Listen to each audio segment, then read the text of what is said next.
Welcome to the Production Talk podcast with me, Yarn of mixartist.com.au. In this podcast series, we celebrate the modern way of producing music. We want to talk about all things related to songwriting, recording at home, and music production. So if you produce your music at home, this is the place to be. Please subscribe and recommend this podcast to all your friends.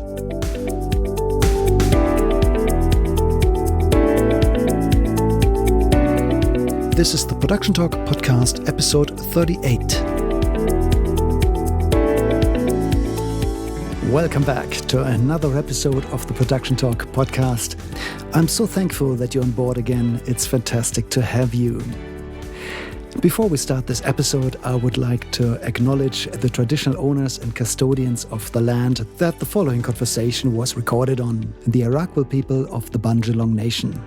And I would like to pay my respects to elders past, present and emerging.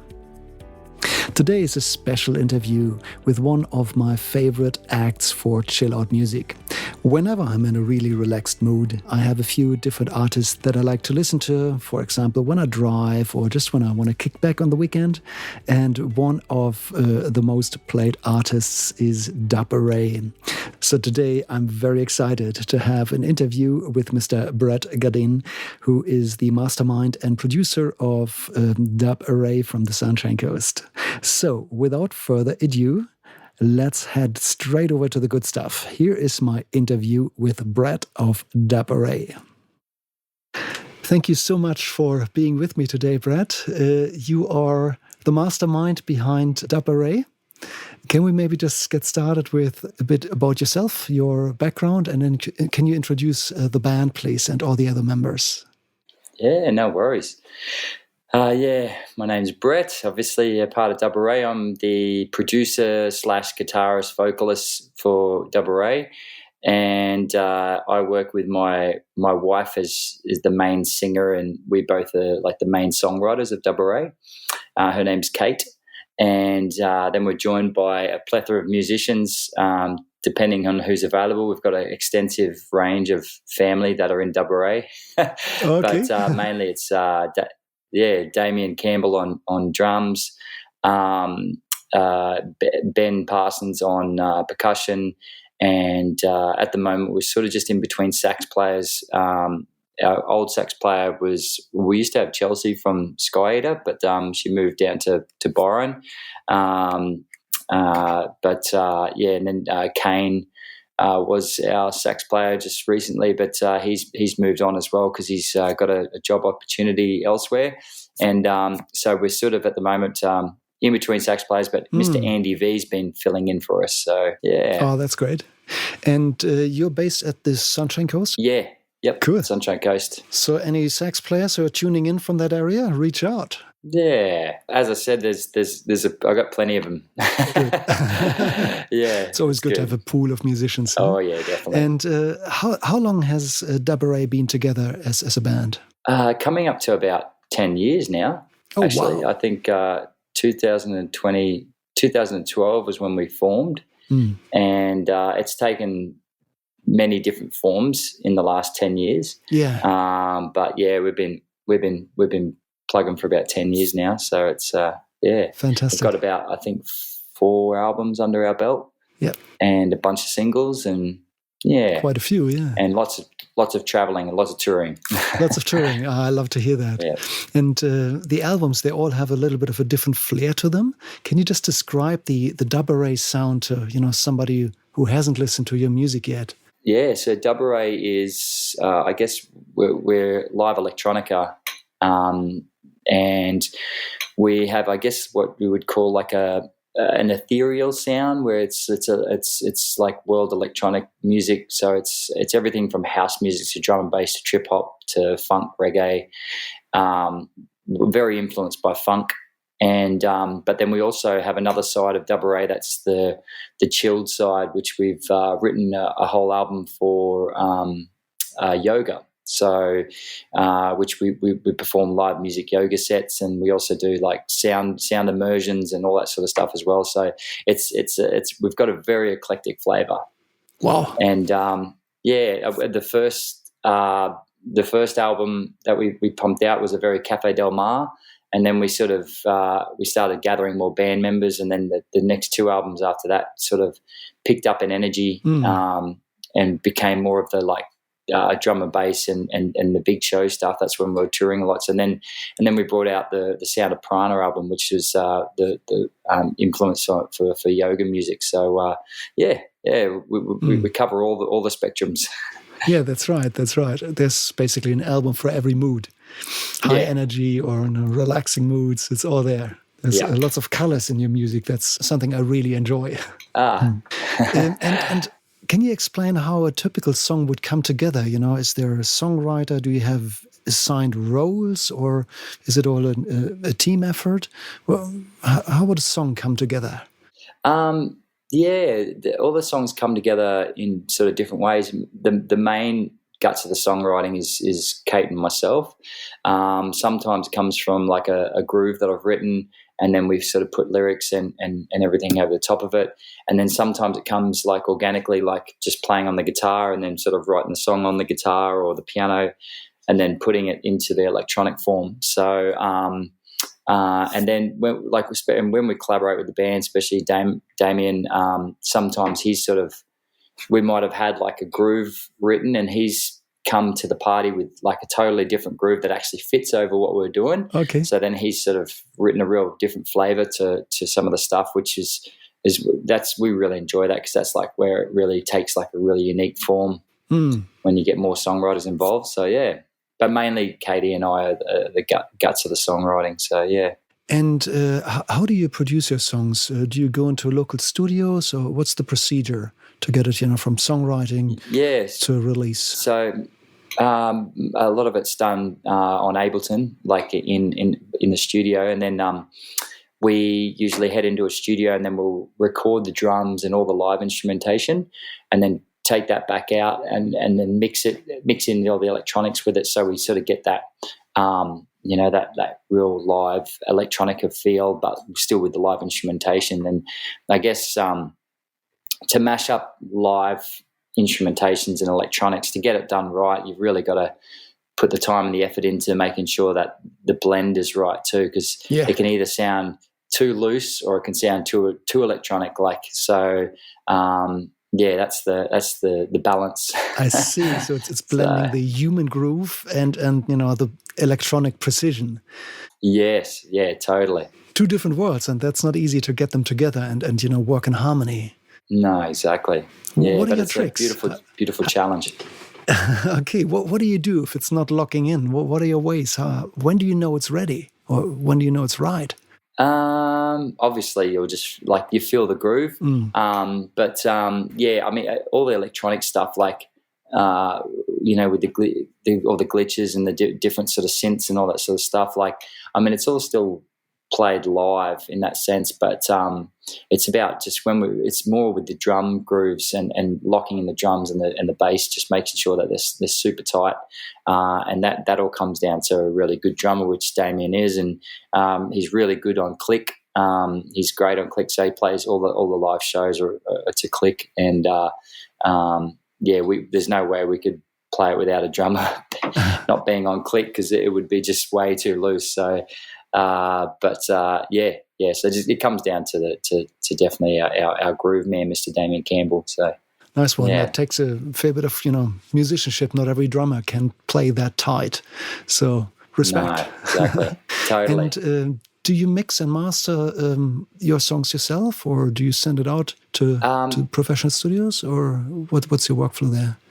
Yeah, most of the stuff I'll mix myself, and then I've tried a few different things. Like we've sent it away for mixing for other people, just depending on the song. And if I'm not sort of happy with where it's at, sometimes I'll get somebody else to sort of mix it. Sometimes we'll do a stems mix, and then sometimes I'm really happy with the mix that I've pulled, and I'll just send it away for mastering. I never master my own music. I feel like there's people that have they've got the special skills for that, and obviously getting those frequencies to really shine. So always send it off for mastering. But the mixing process is just depending on the track, really.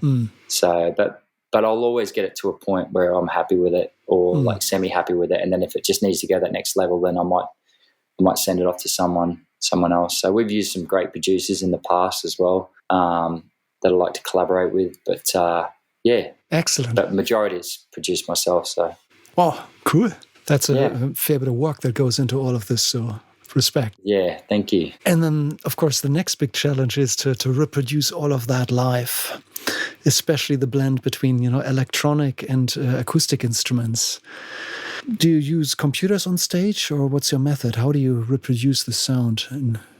Yeah, we usually run everything off Ableton, and and then we send I'll send the samples out with a click to Damien's in-ears. So then he's got it's just super tight in his in-ears, and then we as long as he's tight, we can usually and then also Katie's usually got the click in hers as well, like every now and again for some songs if there's a lot of breakdowns or whatever. But usually the synths have got some sort of arpeggiator in them that we can sort of keep in time. But as long as Damien's on time, we're all good. So yeah, so we run an APC 40 and just launching different clips, so I can sort of like have that live feel of the samples as well, and I can manipulate the samples in a way that like I can sort of get dubby on them and, throw delays and verbs and filter them and all that sort of stuff. And, yeah, get a bit fun with it live. So it's not just like press play and go.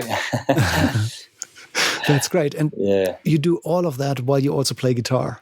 Yeah, well, obviously some songs that it is just like almost set and forget. Like sometimes I'll launch them and then I'll have them just they're there ready to go because I'll have a lot of guitar parts. But then other songs, if I'm just like sort of singing or rapping and then I've got my hands free, then I'll be doing a lot more on the APC 40. So yeah, cool. That sounds amazing. I guess that took probably a while to establish the routines and the skills and the knowledge of how to run the gear in real time on stage. Yeah, it's a lot of fun. I always can imagine. You can always better yourself. The rabbit hole's so deep, and I look at some of the other guys that are doing it. A lot of my friends that are, and they're just pushing the limits. It's great. It's really good, and it really helps inspire you as well. So yeah, great. Whenever I see computers on stage, there's always the risk of things going wrong. Computers can be very temperamental. Have you had any problems with that? Or, do you have backups with you? Or how do you compensate? Yeah, totally. I just make sure I got a really good computer and I make sure it's serviced quite often, which reminds me I haven't serviced this one for a while. But, always have backups as well. We had a funny story. I've never really had like a computer glitch out on me live. Well, in the last 10 years, I've been very lucky, I must admit. But always spend the money on a decent computer with decent, like solid state hard drives and making sure the RAM's like up there. And so it's a good working computer. It's not just a cheap and nasty. But just as I always have like usually another computer as a backup, and I'll have a hard drive as a backup. And then if all else comes down to it, I'll even have the stems on on a phone app if it ever got to and it's ever got to that. I know it's only ever got to that once when we were in we were in Vienna and we had both laptops stolen out of the van mid-tour. Oh, no. And what a nightmare! Oh man, it was an absolute nightmare. And we were like literally on our road on the road, and we had 2 more shows. They're only smaller shows, so I ended up using my phone app live on stage just to get through these shows. And then I had to buy another computer and then sort of reload it all in from wherever and from the cloud, and then we'll sort of back up and running again. But still, it was just it was a nightmare. But that's the only time I've ever had to use that type of backup. So that's like last resort backup. So, great to hear that you're so well prepared. But I can imagine that it would have been a very stressful time. Oh, super stressful. Terrible. Okay. Yeah. Yeah, well, but, look at you. You are obviously very prepared and you could compensate, For other people, it would have been a showstopper possibly. And you still had a show, so that's great. Yeah, nice one. Exactly. Nice It wasn't the most spectacular show, but you just sort of, where the table would be. I just had my phone on there and just pretended like the ABC was launching everything on my phone. I didn't want people to see that, but anyway, it was we got through it. So yeah. Oh, that's fantastic. Well done. Thank you. when you write songs, we're all human beings. We go through different phases, good days, bad days. Have you ever experienced, creative roadblocks? And have you got any tips or recommendations how to overcome these roadblocks when you're stuck somewhere in the creative flow? Is that something that you can share with us? Always getting creative roadblocks for sure.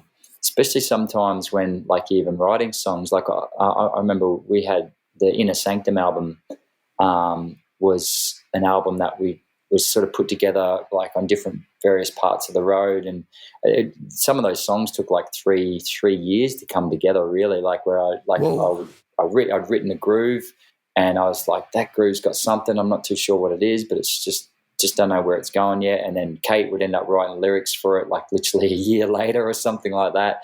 And then just we'd find the inspiration from somewhere to write what the actual feel of the song was about. And then we thought we'd had it down and we were ready to go record it. And then Damien came with this like funk groove that was just like, it literally topped it off. And it was like, oh, that's what we were looking for. Like, so yeah, like some songs take so long. And I guess when it comes to creative blocks, I tend to think like having it, like try not to push through it, but having a bit of a break, but then getting inspired, like find something to get inspired about, like whether you have to, sometimes like I'll need to find like a new artist or something that's I'm really vibing on, or even get a newer piece of equipment that you're sort of like, all right, now I'm like ready to get creative again and get into that creative bubble. So, that's usually when I get into a creative block, I need to sort of bring something in that inspires me, or just have a total break as well. Yeah. So I guess you've collected a little bit of gear over the years. Can you give us an idea of what your home studio looks like? Yeah. So I'm running a Rode Classic 2. My mic is my main sort of like vocal mic, and then we do sax, and we mainly bought that for the vocal mic, and then 1176 compressor. I run that through as well into the RME. Just got the baby face. That's because pretty much all the stuff at home, I don't really need too much. And I love the converters on the RME. They're great. RMEs is next level. They're really good. Yeah, it's really so yeah. And then anything else, like when we usually go into the studio when we're doing drums, or I do some guitars at home as well. But and then when we get in the studio, everything's pretty similar. The studio we work out of, it's called the Vault in Quana, and it's got pretty much the same gear really. Like, but they've got API preamps that they're running through into the 1176, and similar mics, mainly AKG 414s. That's fantastic. Stuff. So but then the room sounds really great there too. And then but he's running Logic there, so we're sort of bouncing back and forth between Logic and Ableton. Which makes it interesting, but it's always a bit of a pain to move files between DAWs. What's your method? Usually when we record drums, we just record everything in Logic, and then we just bounce the WAVs, and then I end up taking them back into Ableton, and then putting the we've sort of run some of the triggers in Logic, and then get the main drum sound, the big drum sound that we want, and then we take it out. But then I might end up, when I get it into Ableton, I'm running it with electronics, depending on what's going to fit the track. I might put in a different trigger just to give it, a certain different feel or a certain different groove. So, But then, always bounce it back into Ableton, mix it in Ableton, and then we send it off for mastering. So. We did do one of the albums. We actually did it the other way around. We bounced all the stems from Ableton, and then we mixed it in Logic. and then sent it off. But wasn't as happy. Some of the tracks come up really good, but because I'd given it to my engineer that I was working with, and I took off overseas, and we were sort of bouncing back and forth, and he was mixing the album while I was on the road, and I was trying to listen to the songs. Like, he'd do a bounce, and I was listening to the songs while we were on tour, and like in different stereos in the cars and wherever we were. It was a bit of a nightmare, actually, but it was a good learning curve. So that was the which album was that? Visions Collide. That's right. And we did that, and some of the songs came up really, really good, but I wasn't really happy with the mix of the whole album overall.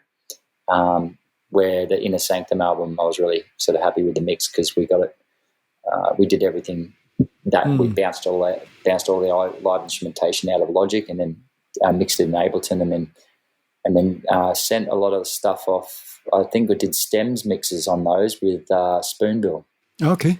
Yeah, so he basically did a stems master on probably about 6 of the tracks on that album. So, and sorry to interrupt on this, but the word stem is very loosely defined these days. So some people use stems when they mean individual signals, and the traditional definition of stems is usually subgroups, groups of signals blended together.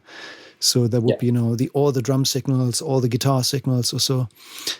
Which stem are you referring to here?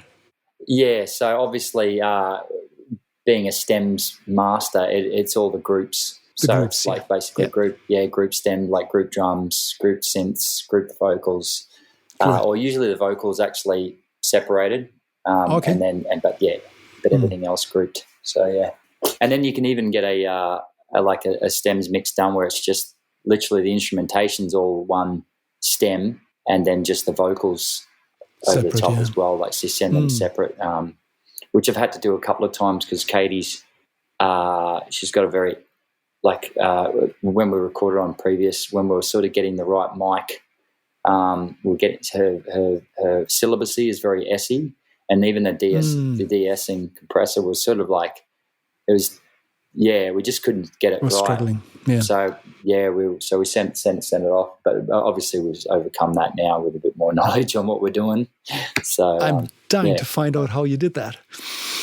Yeah. How did you overcome just that? Getting a good mic, really. I find sibilance is one of the hardest things to fight. When the sibilance was recorded too strong or too loud, the S sounds. Yeah. You fixed it sort of in the recording stage. Yeah, it's all in the recording. The mic we were using, we found that like a AKG 414 on her vocal wasn't as good. Yet on a AKG 414 on my vocal sounds great. But the classic 2 that we've got now is it's great. It suits her vocal range really well, and sort of takes out that syllabacy as well. Cool. Vocal microphones are a little bit like a pair of shoes, aren't they? They don't always fit. Totally. Yeah. Great. That's exactly right. In my opinion, it's the very best way to deal with sibilance. Literally switch microphones until you find a better balance before hitting record. Fixing it afterwards can be a real pain. Yeah, don't polish the turd. Just get it good on the way in. Yeah, that's right. That's right. Excellent. And what preamp do you use for that microphone? So obviously in the studio we're using the APIs, but with the stuff we do at home, I pretty much just use the pre's that are in the Babyface, really. Like, it's just I don't really use a preamp going in. I just find that I've got a nice compressor on it, and it just So do you go from the microphone through the compressor into the preamp? Yeah.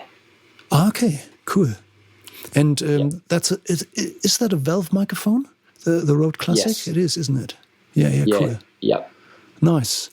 Interestingly, it's a little bit back to front to have the compressor before the preamp, but that's what the Scorpions do as well.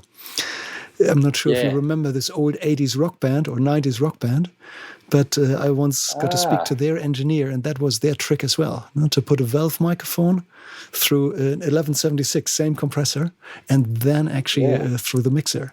That was their trick for vocal recording. Yep. If it works. Yeah. Cool. Yeah, that's exactly right. Yeah. That's really cool. Well, in the studio, we run it into, like, it goes into the API and then into the, it goes the other way around. But at home, I've been finding this is working, so I've just been running with it. So I love it. Yeah, and been getting good tones on both vocals and sax as well. So nice. And the 1176 compressor is also available in several dozen different plugins. So chances are, pretty much everybody might have, an 1176 emulation on their computer these days. What's the advantage of doing it on the way in your opinion? I guess it's just that analog sort of feel, really. I just find it just smoothens off like any sort of harshness, like acting like obviously what the compressor does, but then obviously it's your compression that's afterwards as well in the box is extremely important. Yeah, nice. I've tried it myself many times, literally, A/B comparisons, and I find there's a certain magic about putting a microphone through a compressor before you record it that I just can't quite reproduce with plugins. And it's hard to really describe, but there's a certain quality in tone. So I really enjoy tracking my microphones through processors. Whenever I track, I have pretty much everything on the way in. Wow. It's not for funny, everybody. It's funny the different, like this. You can't beat hardware, really. At the end of the day, you can't. There's just there's some sort of magic sparkle that comes out of it. Something about it, not quite what you would get when it's in the box, but yeah, like you said, like there's so many amazing plugins these days. Yeah. So any of the AU stuff, like so the UA stuff, I should say, it's all just. Yeah, it's all great these days. Like what they're producing in the box, especially with the DJ stuff and electronic stuff. It's amazing. It's a good time to be, a music producer. Technology is no longer a limit for us. We have an abundance of fantastic tools to play with. Yeah, it's a really good time. All in a laptop too. You can literally do it on the road. It's just that's right. Say, and when you mix your own music. How do you make sure that it sounds good everywhere? I often find that, when you take a mix to the car or to other playback systems, one might be up to a surprise. Have you got any tricks to get it right? Ooh, yeah, I just A/B it on a lot of different speakers. Yeah. Just A/Bing on a lot of different speakers, especially like the small crappy. Can I swear on this? Yes, go for it. I was gonna say the small shitty speakers as well. But then I'll even come into this my little yoga room here, and I've got a decent pair of Serwin Vegas subs and some QSC K21 little K2s that I pump it through and to see what it actually sounds like with some kick and bottom end. Nice. So that's really good. So you've got access to a PA system. Yeah, that's really good. Yeah, that's been coming in a lot handy. I've only just had access to this lately, but I've got another project called Raw Audio, and that I've been doing a lot of that, like a lot of that sort of simulation because it's pretty much just DJ stuff. So I've been coming in here and just giving it a trial on the system, and or like just literally popping it in a set while I'm DJing and that sort of stuff, and just seeing where the mix is sitting, and it seems to be. Whatever I'm doing, it's doing it right, so it's good. I'm actually finding that some of the produced stuff of audio is now sounding bigger than Dubarray, so I'm like, all right, something that I've done here, I've got to reverse engineer and take it back into Dubarray. So, cool. Yeah. Oh, that's great. Yeah. And how are live shows going for you? Are live shows picking up again at the Sunshine Coast, or is that still a bit affected by COVID and all? No, live shows. They dipped a bit on the sunny coast, but they've been okay. Like Dubarray hasn't been doing very much in the last year because of the it's just been really hard with sort of ticketed events. We've been jumping on here and there, but we're slowly getting back out again and starting to play some shows. Plus, we've just been spending a lot of time in the studio. We've been working on this second yoga album and all that sort of stuff.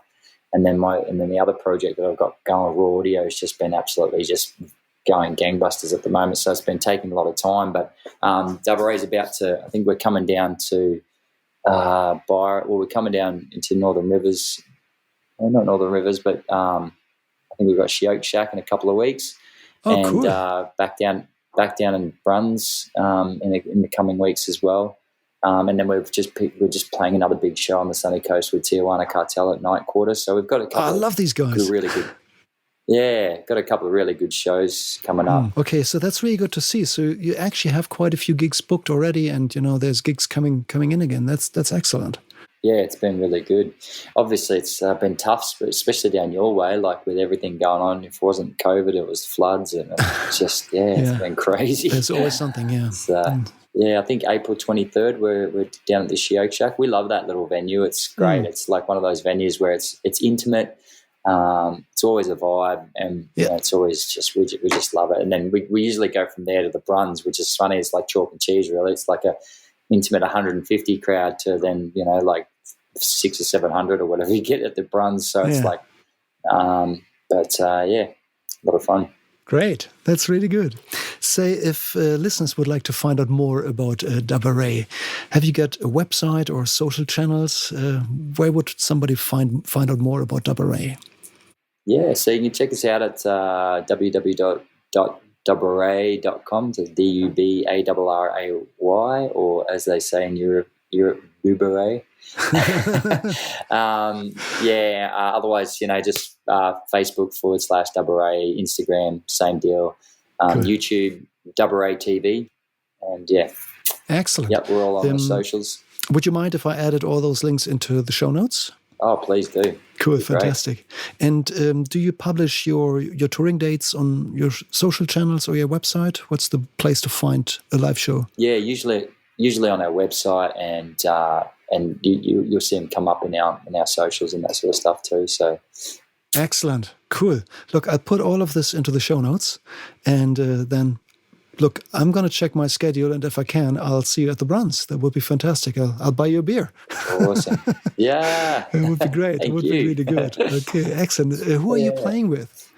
Is that an opening act? I think we're going to have maybe Andy V as the opening act on that one, because he'll probably be jumping up with us. But so and that'll be a vibe. I don't know if Andy was playing with Dub FX for many, many years, and now he's sort of moved over here to sort of create a life on the sunny coast, and he's in my other act, Raw Audio, too. So it's he sort of brings a vibe of like live drum and bass and dub reggae, which is really cool. So fantastic. That sounds really exciting. So I definitely want to check that out. Maybe as we approach, the end of it, I know your time is precious. You don't have to answer this question if you don't want to. We can cut this out. But you mentioned earlier that you've got a family. How do you manage being, a dad and touring and all of this? I can imagine that would be challenging at times. Is this something you're happy to talk about? Yeah, definitely. Yeah, cool. Well, so Katie and I, obviously being married, touring was quite easy. We just but then when the little one came along, she came along right before COVID, funny enough, and we did. I was still on this, still got a tour and still got to play shows and all that sort of stuff. So we booked in a couple of tours. We booked in 3 tours so Bubs was on the road with us when she was 5 months, I think. She was on the road with us. And, and it was that. I think that was the catalyst for Kate just to go, this is too much. So that's why we did that, and then we did a couple other shows and went down to Melbourne, and then COVID hit. So it was actually a bit of a blessing for us in that sense, because worked out. we just didn't know how. Yeah, we just didn't know how to. I don't know how to rest, so that's why I reinvented this other Arakwal raw audio. So, but yeah, so it was really good. COVID hit, and then we got a chance to have a break and just concentrate on some new songs and that sort of stuff. So, but now she's she's not Bubs anymore. She's a little toddler now, so we can easily take her on the road, and we've got support with Kate's mum and my mum. Usually, sometimes they'll either come with us on the shows or someone. I don't know. We work it out somehow. We make it work. I think one of the shows, isn't it? You make it up as you go. That's it. Yeah, we flew up to Wallaby Creek Festival in Cairns, and we just took Bubs with us. And funny, our midwife happened to move there, so we just gave her a ticket, and just basically she just came and looked after when Rastari was still a baby, pretty much, while we played our shows at the festival. That's so she cool. was coming to festivals, isn't it? Nice. That's great. Nice. Yeah. Fantastic. Look, you make it work. Yeah, exactly. That's the way to do it. And it's great to see kids growing up, even young kids being exposed to live music and venues and touring live. That's fantastic. Oh, definitely. I think that's good. There's no better way for it, and they get to experience a life that other people don't really get a chance to see. So that's right. Yeah, that's right. Amazing. Yeah, well, to give you an idea, like we had a contract in. That's our little girl's name is Wistari, because we had a contract in on Heron Island. So she'd come to Heron Island maybe like 10 or 11 times before she turned 1. Oh, and wow. Many people barely go to this island in their whole life, But because she was named after the reef that surrounds it, so it's a pretty special place for us. And cool. Wow, that sounds great. All right, yeah. Brett, I'm aware that your time's pretty much up, so we got to finish this episode now. So thank you so much for finding the time to speak to me today, and I'm really excited to hopefully see you live soon in our area here. Yeah, thank you very much for having me on the show. You're most welcome. Yeah, and please keep me posted, any future releases. I want to know all about it. Will do. Thanks a lot. Thank you.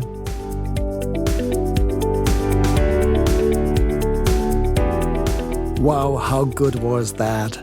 Brett, thank you so much for sharing all this amazing stuff with us.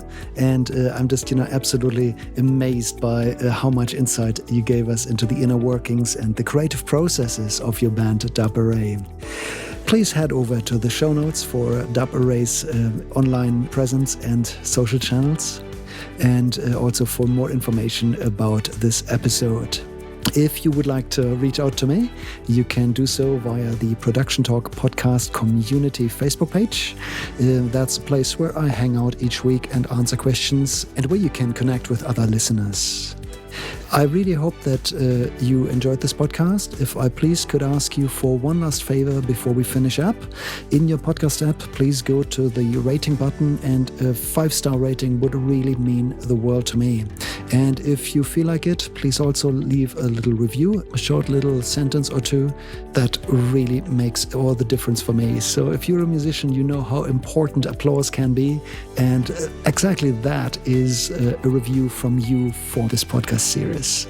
So I hope you had a great time today, and I hope you'll tune in again next week. It's an exciting episode coming up. We're going to head a little bit deeper into the technical and creative minds of electronic music production. And that's all for today. Bye for now.